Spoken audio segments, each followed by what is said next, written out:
السلام علیکم ورحمۃ اللہ وبرکاتہ۔ ان الحمد للہ رب العالمین والعاقبۃ للمتقین والصلاة والسلام علی سید الانبیاء والمرسلین نبینا محمد وعلی آلہ واصحابہ ومن تبعہم بإحسان الی یوم الدین۔ الحمد للہ الذی ہدانا لہذا وما كنا لنہتدی لولا ان ہدانا اللہ۔ رب اشرح لی صدری ویسر لی امری واحلل عقدۃ من لسانی یفقہوا قولی۔ اللہم انفعنا بما علمتنا وعلمنا ما ينفعنا وزدنا علما۔ اللہ تعالیٰ کے فضل و احسان سے سورہ توبہ کی آیت نمبر 35 تک ہمارا سبق مکمل ہو چکا ہے۔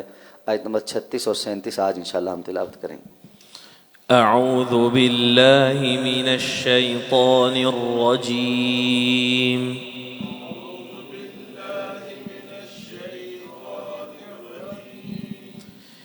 ان عدة الشهور عند الله 12 شهرا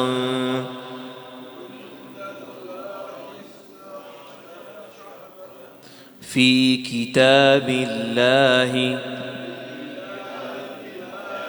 يوم خلق السماوات والأرض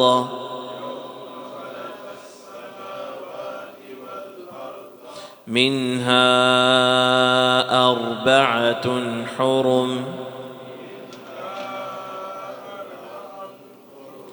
ذلك الدين القيم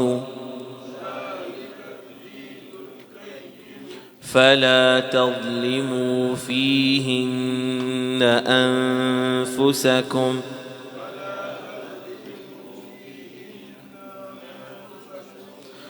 وقاتلوا المشركين كافة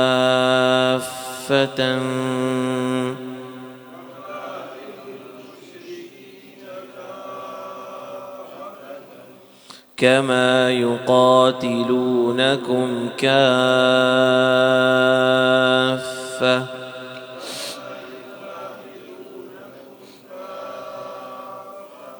واعلموا أن الله مع المتقين۔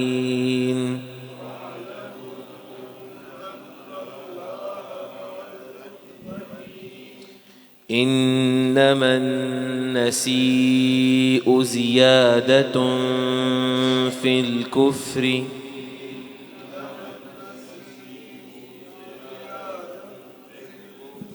يضل به الذين كفروا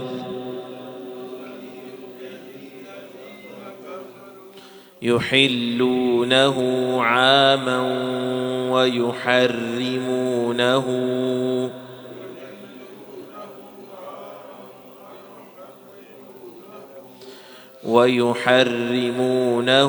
عاما ليواطئوا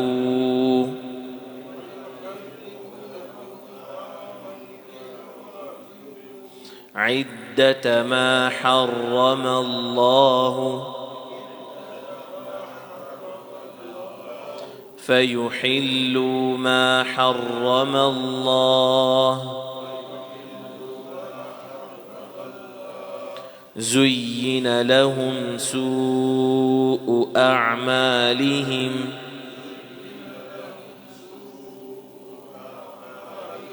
والله لا يهدي القوم الكافرين۔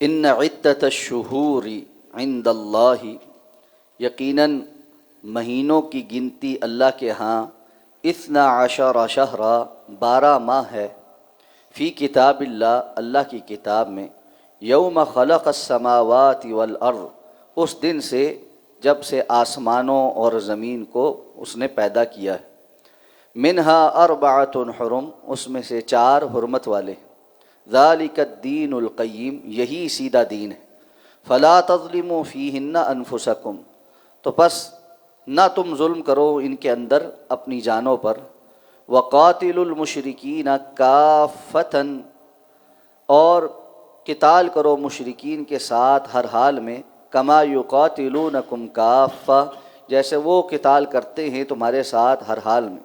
وَاعْلَمُوا أَنَّ اللَّهَ مَعَ الْمُتَّقِينَ، اور جان لو کہ یقیناً اللہ تعالیٰ متقین کے ساتھ ہے۔ انما النسیء زیادۃ فی الکفر، یقیناً مہینوں کو پیچھے کر دینا یہ کفر کے اندر زیادتی ہے۔ یضل بہ الذین کفروا، گمراہ کیے جاتے ہیں اس کے ذریعے سے وہ لوگ جو کفر کرتے ہیں۔ یحلونہ عاما ویحرمونہ عاما، وہ اس کو حلال کر لیتے ہیں ایک سال اور حرام کر لیتے ہیں اس کو ایک سال۔ لیواطئوا عدۃ ما حرم اللہ، تاکہ تعداد مکمل کر لیں اس کی جس کو اللہ نے حرام قرار دیا ہے۔ فیحل ما حرم اللہ، تو پس اس طرح جو اللہ نے حرام کیا ہے اس کو حلال کر لیں۔ زین لہم سوء اعمالہم، ان کے لیے ان کے برے اعمال کو خوبصورت بنا دیا گیا ہے۔ واللہ لا یہدی القوم الکافرین، اور اللہ کافر قوم کو ہدایت عطا نہیں فرماتا۔ فرمایا اللہ تعالیٰ کے نزدیک اللہ کی کتاب میں جس دن سے آسمانوں اور زمین کو تخلیق کیا گیا ہے مہینوں کی تعداد 12 ہے۔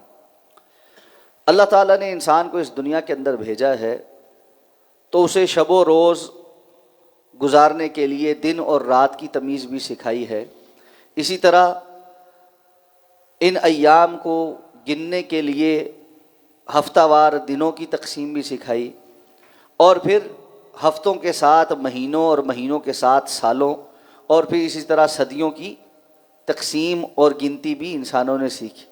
یہ انسان کے مختلف اوقات کار کو متعین کرنے کے لیے، مختلف عبادات کو بجا لانے کے لیے، اور اپنی زندگی کی بہت سی ضروریات پوری کرنے کے لیے انسان کے کام آتی ہے۔ دنیا کے اندر بہت سارے کیلنڈرز رائج ہیں، جن میں سے معروف کیلنڈر 2 ہیں، ایک شمسی ہے ایک قمری ہے۔ شمسی جس کو ہم عیسوی سال بھی کہتے ہیں، اور قمری جس کو ہم ہجری سال بھی کہتے ہیں۔ سورج کی، زمین کے سورج کے گرد جو موومنٹ ہے اس کی مقدار کو ماپ کر ماہ اور سال کا حساب رکھنا، یہ جو ہے وہ شمسی سال ہے۔ اور چاند کا طلوع ہونا اور غروب ہونا اور اس کا گھٹنا اور بڑھنا، اس کا حساب رکھ کر ماہ اور سال کا حساب رکھنا، یہ قمری سال کہلاتا ہے۔ جو شمسی سال ہے اس کے جو ایام ہیں وہ 365 ہوتے ہیں اور کچھ زائد، جس کی وجہ سے جو فروری کا مہینہ ہے وہ 28 دن کا ہوتا ہے، اور 4 سال کے بعد جو لیپ کا سال ہوتا ہے اس میں وہ 29 دن کا ہوتا ہے۔ اور اس میں بعض ماہ جو ہے وہ 30 دن کے ہیں اور بعض 31 دن کے ہیں، لیکن قمری جو ماہ ہے اس کے اندر جو سال ہے وہ 354 یا 355 دن کا ہوتا ہے، اور مہینہ 29 یا 30 دن کا ہوتا ہے۔ 29 سے کم بھی نہیں ہوتا اور 30 سے زائد بھی نہیں ہوتا۔ شمسی سال پورا سال ہر ماہ ایک ہی موسم میں، ایک ہی طرح، ایک ہی ایام میں سورج جس وقت طلوع ہوگا غروب ہوگا اس کے حساب سے، جبکہ قمری جو ماہ ہیں اس کی مناسبت سے اگر آپ چلتے ہیں تو مہینے موسموں میں تبدیل ہوتے رہتے ہیں۔ کبھی رمضان گرمی میں آئے گا، کبھی رمضان سردی میں آئے گا، اس طرح ماہ و سال کے اندر مہینے مختلف ایام کے اندر آتے ہیں۔ اسلامی عبادات چونکہ قمری سال کے ساتھ جڑی ہوئی ہیں تو اس کا نتیجہ یہ ہے کہ کہیں پر روزے گرمیوں میں آتے ہیں اور کہیں پر سردیوں میں آتے ہیں، اور پھر یہ بدلتا رہتا ہے۔ اسی طرح حج سردی گرمی دونوں میں آتا ہے، تو انسان مختلف عبادات سردی گرمی کے تمام موسموں میں ادا کر سکتا ہے۔ تو فرمایا اللہ کے نزدیک ان 12 مہینوں میں سے 4 حرمت والے۔ مشرکین مکہ کرتے یہ تھے کہ ان حرمت والے مہینوں کو وہ بھی مانتے تھے، اور حرمت والے مہینوں کا ماننا کا مطلب یہ تھا کہ ان مہینوں کے اندر ہر طرح کی قتل و غارت گری حرام۔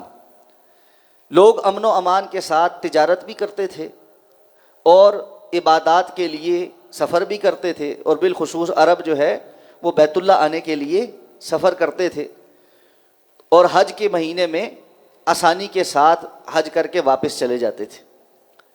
اور اسی طرح سال میں ایک مرتبہ عمرہ کرنے کے لیے رجب کا مہینہ بھی حرمت والا تھا، تو وہ اس میں بھی سفر کر لیتے تھے۔ اس سے ہٹ کر سفر کرنا بڑا مشکل کام تھا، قافلے لوٹ لیے جاتے تھے اور رستے پرامن نہیں ہوتے تھے۔ اب مشرکین مکہ نے یہ طرز عمل اختیار کیا ہوا تھا کہ اپنی ضرورت اور اپنی خواہش کے تابع ہو کر ان حرمت والے مہینوں کو بدلتے رہتے تھے۔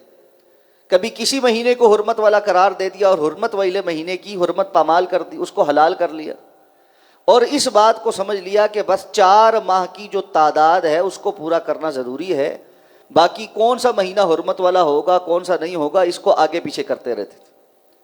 اس ساری چیز کے اوپر اللہ تعالیٰ نے یہاں پر ان کی گرفت کی ہے۔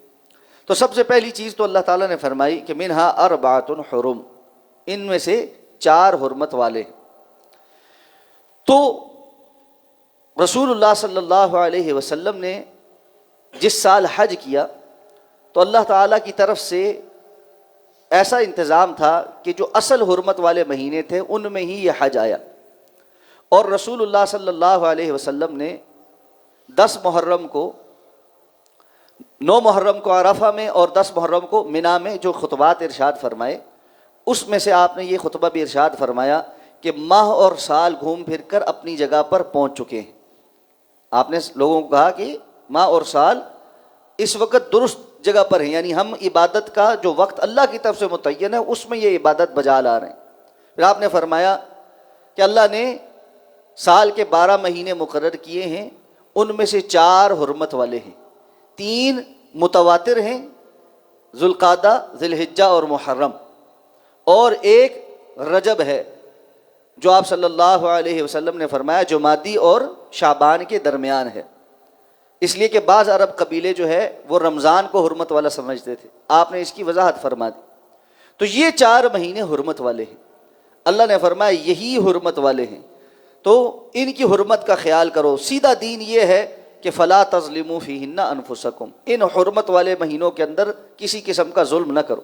اب اس کا معنی یہ نہیں ہے کہ باقی مہینوں میں جو مرضی ظلم کرتے رہو، بلکہ ان مہینوں کا بالخصوص خیال کرو، جیسے فرمایا حافظوا علی الصلوات والصلاۃ الوسطی، نمازوں کی حفاظت کرو اور درمیانی نماز کی۔ اب درمیانی نماز کی زیادہ تاکید کا مطلب یہ ہرگز نہیں ہے کہ اس نماز کی تو بندہ بہت حفاظت کرے اور باقی نمازوں کو چھوڑ دے۔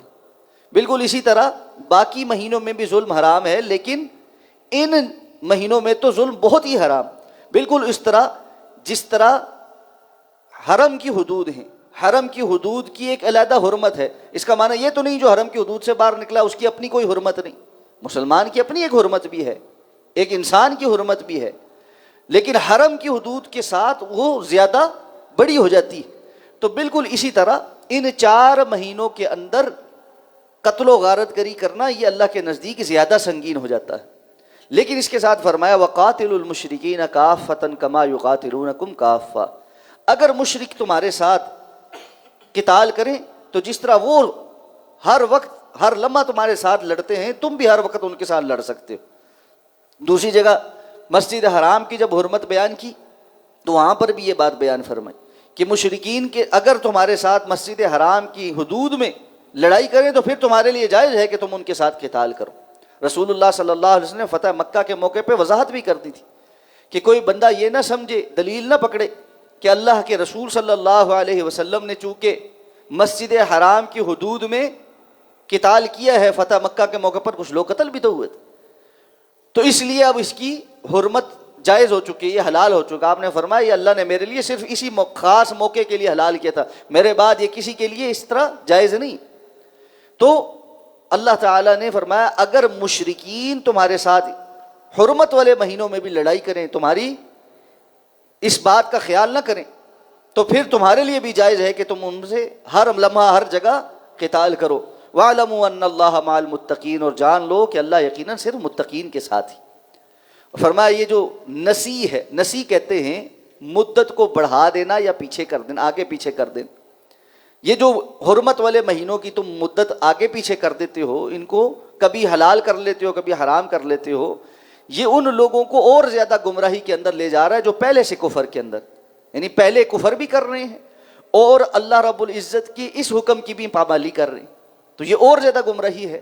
کیا کرتے ہیں؟ 1 سال کسی مہینے کو حلال کر دیتے اور پھر اس کو اگلے سال پھر حرام کر دیتے ہیں، تاکہ جو ہے یہ تعداد پوری کرتے رہیں، اور جس کو اللہ نے حرام کیا ہے اس کو حلال کر لیں، اور جس کو اللہ نے حلال کیا اس کو حرام کر لیں، اپنی مرضیاں کرتے رہیں۔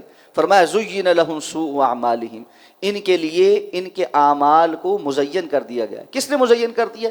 شیطان نے مزین کر دیا۔ شیطان نے آ کر ان کو پٹیاں پڑھائی ہیں کہ جی یہ کام اس طرح کر لو، تعداد پوری کر لو۔ آج آپ دیکھیں امت مسلمہ کے اندر بھی بہت سارے لوگوں کے لیے شیطان نے اس طرح کے کاموں کو مزین کر دیا۔ اللہ نے جن باتوں کو حرام کیا ہے ان کو اپنے لیے حلال کر کے اینڈ پر ایک کام ایسا کرنے کی کوشش کریں گے کہ جس کی وجہ سے لگے کہ جی ہم مسلمان ہیں اور ہمارا سارا کچھ ٹھیک ہو گیا۔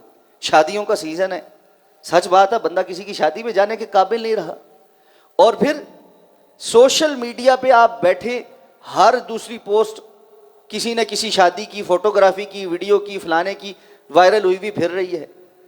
پتہ نہیں کیا دکھانا چاہ رہے ہوں۔ شادی ہو گئی بس ٹھیک ہے، ایک بچے بچی کا نکاح ہے، شادی ہے، انسانی تاریخ میں ہوتی رہی ہے، ایسا دھوم دھڑکا، اس کے بعد پتہ نہیں کتنی قسم کی رسمیں رواج اور خرافات ہیں کہ والعیاذ باللہ۔ اور تمام مردوں کی غیرت ایمانی بالکل سونا تو دور کی بات ہے، مر چکی ہے۔ گھر کی خواتین کس حلیے میں ہیں، کیا ہے، اور غیر محرم لوگوں کے سامنے ناچ رہی ہیں، گا رہی ہیں، فوٹوگرافروں کے سامنے پوز دے رہی ہیں، وہ آ کر ان کو جو ہے نا ان کی جس طرح دل چاہتا ہے ہاتھ لگا کے تصویریں کھینچ رہے ہیں۔ اور پھر سب سے عجیب غریب کام یہ ہے کہ بعد میں رخصتی کی کے لمحات میں جس قسم کے معاملات ہیں، اور لڑکی والوں کی گھرانے کی خواتین کا لڑکے والوں کے گھرانے کے مردوں کے ساتھ جو ٹھٹھے ہیں اور پیسوں کے مطالبے ہیں، پتہ نہیں غیرت کہاں ہے، کس قسم کی حرکتیں، کفریہ حرکتیں ہیں، سچ بات ہے ہماری۔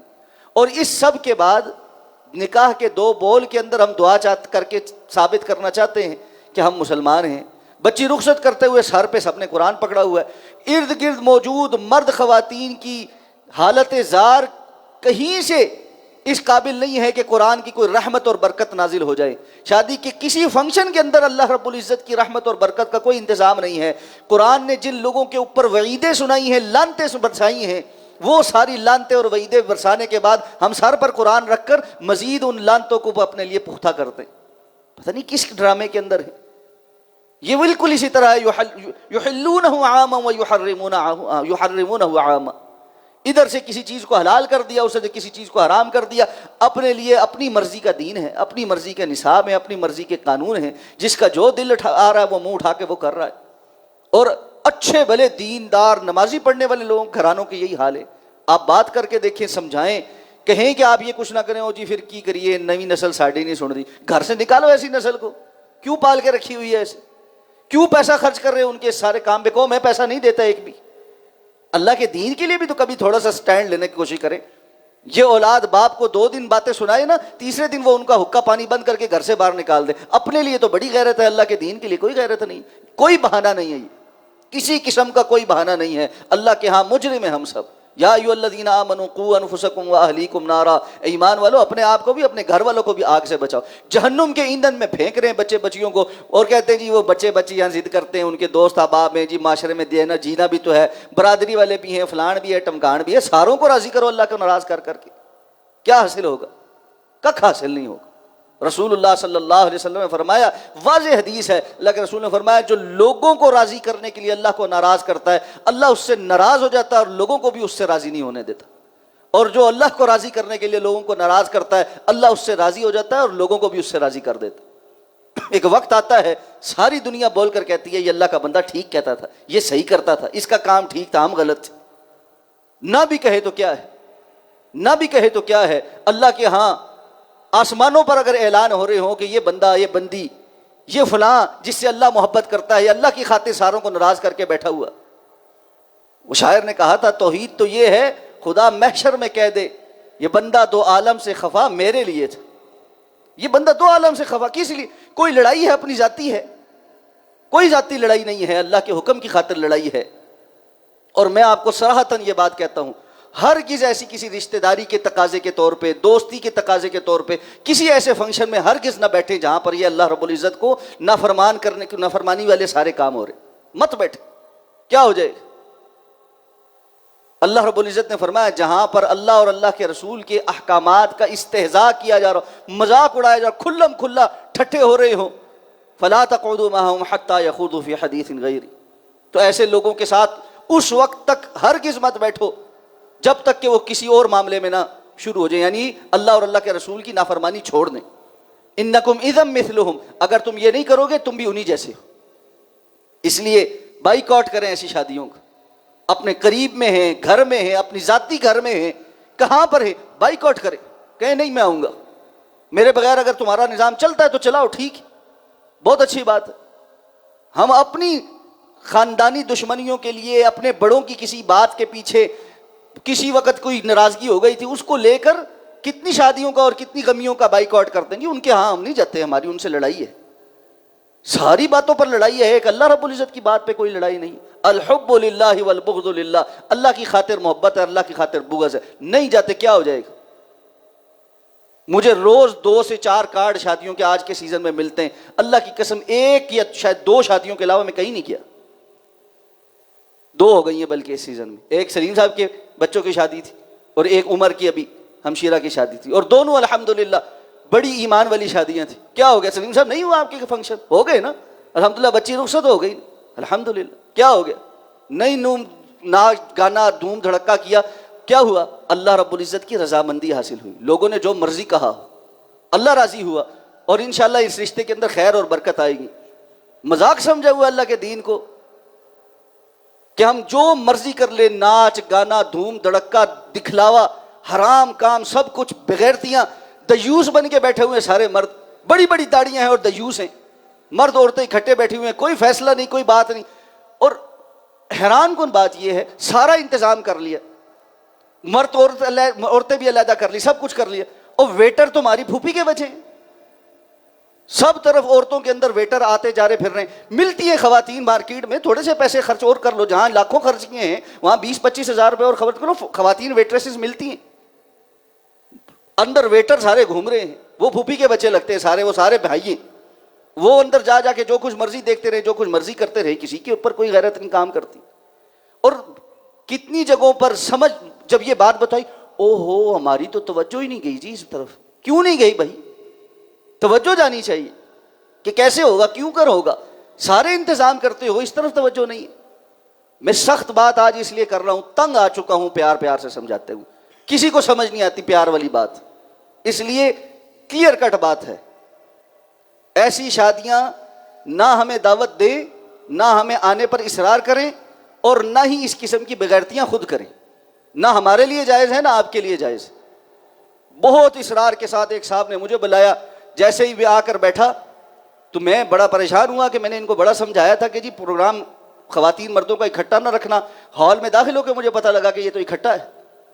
جیسے ہی میں آ کر بیٹھا انہوں نے میرے آگے اسکرین لگا دی، میں کہ اتنے سارے نہ محرم کلّا میں ہی ہیں، اٹھ کر واپس آنا پڑا بغیر کھانا کھائے، ناراض ہو نہ جی آپ نہ ناراض ہو، اللہ صاحب میں نے کہا اللہ ناراض ہو رہا ہے، میرے ناراضگی کی تمہیں فکر ہے، اللہ کی ناراضگی کی کوئی فکر نہیں۔ اور بھائیو اللہ کی ناراضگی کی فکر کرو، قیامت کے دن اللہ نے پوچھنا ہے، میں نے نہیں کھڑا ہو کے پوچھنا، اللہ رب العزت نے اپنے سامنے کھڑا کر کے جب پوچھنا ہے کہ جب تمہیں پتا تھا کہ یہ سارے کام حرام ہیں، جائز نہیں ہیں، کس کی رضامندی کے لیے کیے تھے، کیوں کیے تھے، کس لیے کیے تھے؟ اور خدا را اپنے گھروں کا ماحول پہلے سے ٹھیک کرے تاکہ آپ کو شادی بیاہوں میں اور غمیوں خوشیوں میں یہ چیلنجز فیس نہ کرنے پڑیں۔ لیکن مسئلہ یہ ہے ہم نے بچے بچیوں کو دھکیلا ہے ایسے اداروں کے اندر جہاں ہم نے اپنے ہاتھوں سے ان کے لیے نعوذ باللہ جہنم کے گھڑے جو ہے وہ کھود رکھے ہیں، اس میں آگے بھڑک رہی ہیں، اور ہم ان کو دھکے دے دے کر ڈگریاں حاصل کرنے کے لیے اس میں بھیج رہے ہیں۔ اور اس کے بعد پھر جب وہ یہ سب کچھ کرتے ہیں، بچے آ کر بچیاں آ کر روتی ہیں ہمارے پاس، میں آپ کو وضاحت کے ساتھ بتا رہا ہوں، میرے پاس اس مسجد میں نماز پڑھنے والے جوان بچے آ کر روئے ہیں کہ ہم نے ماں باپ کو بہت کہا ہمیں اس اسکول کالج سے اس یونیورسٹی سے نکال دے، یہاں نماز پڑھتے ہیں، آپ کی باتیں سنتے ہیں، سارا کچھ اللہ کا خوف آتا ہے، یونیورسٹی جاتے ہیں، ہماری جو کلاس فیلوز ہیں، ہمارے ارد گرد کا جو ماحول ہے اس کے مطابق نہ ہو تو لوگ سارے دوست بلی کرتے ہیں، لڑکیاں ہمارا مذاق اڑاتی ہیں، اور انسان ظاہر بات ہے اٹریکٹ بھی ہوتا ہے، کیسے دو دھاری تلوار کے اوپر ہم چل رہے ہیں، نہ ابھی ہماری شادی ہو سکتی ہے، نہ ہم اس ماحول سے بچ سکتے ہیں، اور نہ ہی ہمیں چین آتا ہے کہ ہم اللہ کا جو ہے نا وہ نافرمانی کر رہے ہیں، ہم کدھر جائیں؟ آپ ہمیں بتائیں ہم کدھر جائیں؟ ماں باپ کو سمجھایا تو انہوں نے کہا جی جو ہے مولوی صاحب تسی ساڑھے بچے نہ خراب کرو، تسی ساڈے بچے نہ خراب کرو. میں کہا تسی سنبھال لو پھر. میرے بھائی یہ مشرکین مکہ کا کفر کا طرز عمل تھا. یضل بہ الذین کفروا، اللہ فرماتے یضل بہ الذین کفروا، یہ تو کفر کے اندر بھی اور گمراہ ہونے والی بات ہے کہ اللہ کی حرام کردہ چیز کو حلال کر لو اور حلال کردہ چیز کو حرام کر لو. کھلواڑ کرتے رہو، کبھی دل کرے تو مسلمان ہو جاؤ، کبھی دل کرے تو جہاں مرضی کے گھس جاؤ. یہ سراسر گمراہی ہے. اللہ ہمیں اس سے محفوظ فرمائے. سبحانک اللہم و بحمدک، نشہد ان لا الہ الا انت، نستغفرک و نتوب الیک.